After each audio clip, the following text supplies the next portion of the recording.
పంపించాడు. So that we would have a chance to gain eternal life in heaven. ఎందుకొరకు అనంటే కేవలము మనము నిత్య జీవము పొంది పరలోక రాజ్యము చేరడానికి ఆ కారణము చేతనే తన ప్రియ కుమారుడైనటువంటి యేసుక్రీస్తును ఈ లోకానికి పంపించాడు. Why? Why would he send his son, his only child, for us?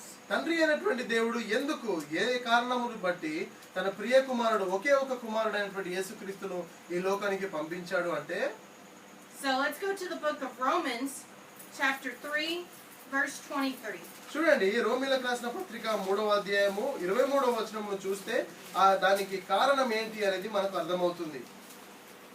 In Romans 3:23, ఏ భేదము లేదు, అందరూ పాపము చేసి దేవుడు అనుగ్రహించు మహిమను పొందలేకపోవచ్చున్నారు.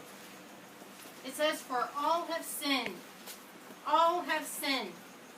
దేవుని వాక్యం ఏమని సెలవిస్తుందంటే అందరూ పాపం చేశారు అంటే మనం అందరము పాపము కలిగినటువంటి వారము. All of us have committed something bad or done something wrong in our lives. మన జీవితంలో ఏదో ఒక చోట ఏదో ఒక సందర్భంలో ఏదో ఒక కారణము చేత మనము ఒక పాపము ఖచ్చితంగా మనందరము చేసి ఉంటాము. దాన్ని బట్టి మనందరము పాపులమే.